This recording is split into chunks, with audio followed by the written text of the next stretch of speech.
দরজা খুলতেই ওরা প্রায় ধাক্কা দিয়ে ঘরে ঢুকলো। পাশের ফ্ল্যাটের জাকির ভাই রাগে কাঁপতে কাঁপতে বললেন, আপনি মানুষ নাকি জানোয়ার? তিশা তখন প্রায় অচেতন, তাকে হসপিটালে ওরাই নিয়ে গেল। আমি বাড়িতেই ছিলাম। সকালে শুনলাম ওর বাড়ির লোকজন নাকি চলে এসেছে। অফিস কামাই করে গেলাম, ওর বাবা মা ভাই ভাবি সবাই ওখানেই ছিল। আমি বললাম, আপনাদের মেয়েকে বাড়িতে নিয়ে যান, ওকে তালাক দিব, কাগজ পেয়ে যাবেন, তার তালাকের কারণ এটাই।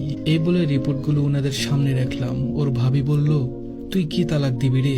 কাগজ তো আমরা পাঠাবো, তৈরি থাক। আরে মূর্খ, ভালো করে পড়লে দেখতি ইচ্ছে করে বাচ্চা নষ্ট করা হয়নি। তোর লাথিতেই ওর ব্লিডিং শুরু হয়েছিল। তুই তো চলে গেলি অফিসের ট্যুরে, আর আমি খবর পেয়ে হাসপাতালে নিয়ে গিয়েছিলাম। ভাবির মুখে এমন কথা শুনে আমার চোখে ছুরি পড়ল।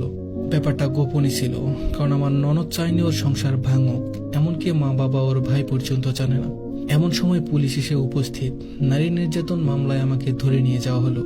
অনেক ধরাধরি, উকিল, টাকা পয়সা খরচ করে 8 মাস পর রেহাই পেলাম। ভাগ্যিস টাকার উপর দিয়ে গেছে, নয়তো 325 না কত যেন ধারা অনুযায়ী নাকি 7 বছর পর্যন্ত কারাদণ্ড হতো আমার। চাকরিটা নেই এটা বলা বাহুল্য।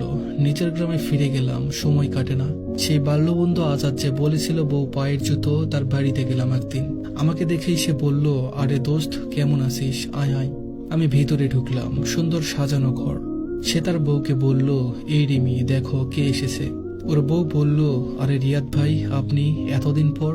বললাম, এই তো, আপনারা ভালো আছেন? বলল, জি ভালো আছি। আর আজাদকে বলল, আজাদ তোমাকে না কাল থেকে বলছি, দিনই শেষ, এখন ভাইকে চা দিব কি করে, তুমি এখনই গিয়ে নিয়ে আসবা এক্ষুনি। আজাদ বলল, আরে বাবা যাচ্ছি যাচ্ছি। টাকা নিয়ে আজাদ হাসতে হাসতে বেরিয়ে গেল। কি সুন্দর সংসার, পায়ের জুতো, সুন্দর সংসার আমার মাথায় ঘুরতে লাগলো। আমি কখন উঠে হাঁটা ধরেছি জানি না। পিছন থেকে কেউ ডাকছে, ভাবি বোধ হয়, আজাদের পায়ের জুতো।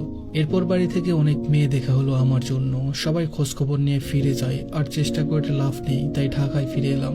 একটা দোকানে সেলসম্যানের চাকরি জুটলো কোনো মতে, তাও বহুদিন পর। দিন চলছিল কোনোভাবে।